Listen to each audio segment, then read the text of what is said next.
The school board at Adams' 12 five-star schools moved to put a bond and mill levy measure on the ballot in November. They're one of several districts to do so, but not every district is asking you to pay more on your property tax bill. The district is asking for an $830 million bond to expand career and technical education programs, along with building security and HVAC upgrades. They also want a $34.5 million mill levy override, and that would raise property taxes about $240 a year for a $500,000 home. DPS, Aurora, Westminster, and Dougco all have bond measures on the ballot as well. However, no tax increases needed for any of those. Pooter is asking voters for a $49 million mill levy that would raise property taxes $127 a year for a $500,000 home, and a $950 million bond for Cherry Creek, along with a mill levy increase that would hike up taxes around $180 a year. New this morning, a new snapshot of how kids are doing in Colorado had some surprising data. It shows a drop in birth rates and the number of people moving into the state. And that could impact our economy. 9 News reporter Anusha Roy joins us now with more information. Good morning, Anusha. Good morning, Jordan and Corey. Yeah, the Kids Count survey through the Colorado Children's Campaign just came out with these numbers in the last week, showing that drop in birth rates went from 61.6 births per 1,000 women a decade ago down to 51.9 births per 1,000 women in 2022. And then after a decade of positive net migration, which means more people moving into the state than moving out, that actually started to slow down after COVID fell by more than half between 2019 and 2022. We talked to an economics professor from MSU Denver about the long-term economic impact.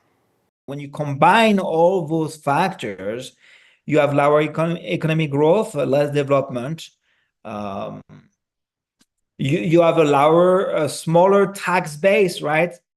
The professor talked about the cost of housing and childcare, the state of the world influencing family decisions. He also said those same costs could be influencing if people move here or not, especially if the cost of a home is pushing you further away from the city. Then you end up spending more time commuting, more on gas, versus with your family or enjoying the state. That's long been an issue, even when you think about climate change, when you think about more people driving longer distances to get to work. The professor said even with net migration down, a lot of people are still moving to Colorado, and that some of those economic impacts, it would take a really long time, right? Even a generation or two to really play out. Coming up at 7 a.m. on KTVD, we talk about how this is impacting school enrollment across Colorado.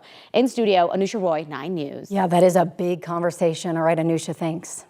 Today, Vice President Kamala Harris and Governor Tim Walz will sit down for their first joint interview since being nominated to the Democratic presidential ticket. It airs tonight at 8 o'clock on CNN.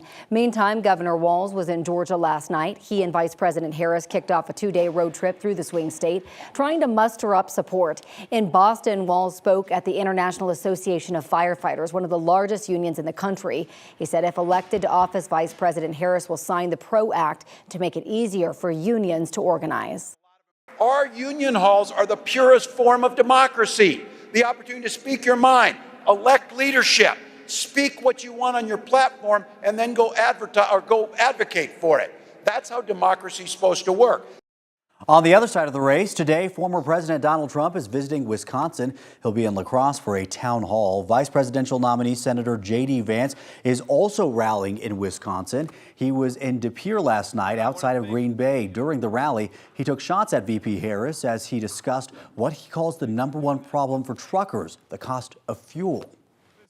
And why is fuel so expensive? Because Kamala Harris made a promise that she wanted to ban fracking. She wanted to ban offshore drilling. She wanted to destroy the American energy industry. That's what Kamala Harris said she was going to do. And then she went about for 3.5 years and did it.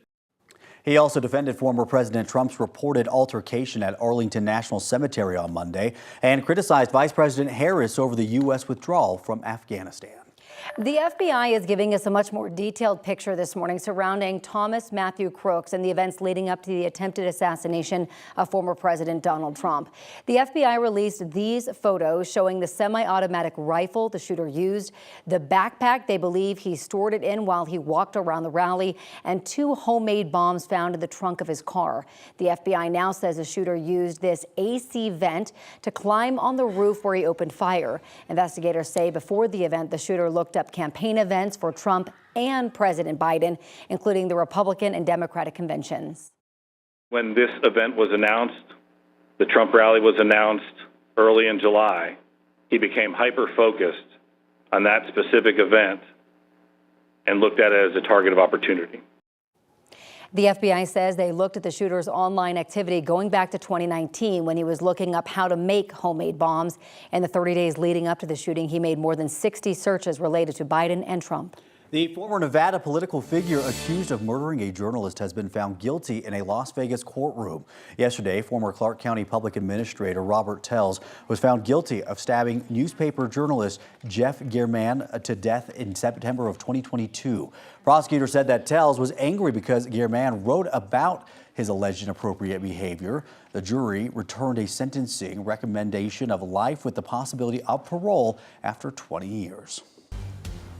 One thing to know about the weather for today, it's going to be notably cooler today compared to yesterday. That'll be probably the main impact. We dropped down about 84 degrees for us in Denver for today. We topped out at 92 yesterday, and we still got a chance for a brief gusty shower or storm this evening, similar to one we saw over downtown Denver last night. I'll get into more detail on that, and of course, take a full look at that Labor Day weekend holiday forecast for you in just a couple minutes. My full forecast as well. I'm going to send things over to Erica for a look at traffic.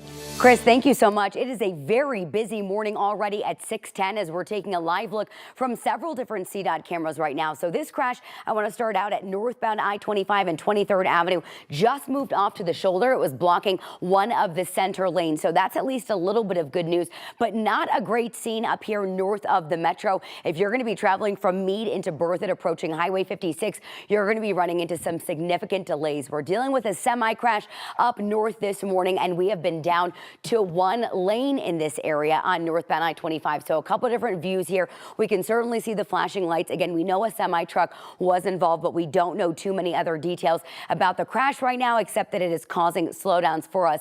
The additional thing we're following is a closure in the mountains. Eastbound I-70 is closed from 8 miles east of Silverthorne to Loveland Pass because of a crash in the high country. We can see the flashing lights out here stretching back a little bit further as well. So that is going to be another massive headache through that area. Loveland Pass is going to be your best workaround option. All right, so all commuters plan ahead. Erica, thank you. Labor Day festivities will be in full effect this weekend, and AAA is activating its Tow to Go program so that you can make it home safely. The program is free for AAA members and non-members. It begins tomorrow at 6 p.m. and runs through September 3rd at 6 a.m. If you are impaired, all you have to do is call AAA, and they're going to give you and your car a lift to a safe location within a 10-mile radius. AAA is preparing to rescue more than 300,000 drivers nationwide with car trouble during the Labor Day weekend. Right now, the world's largest steam engine is on its Heartland of America tour and will eventually make its way to Colorado. This is always really popular. The Union Pacific steam engine Big Boy number 4014 will pass through 8 states before making 2 whistle stops in Colorado. The first will be in Strasburg at the Monroe Street crossing on October 21st. Then the train will stop in Greeley at the 10th Street crossing on October 23rd.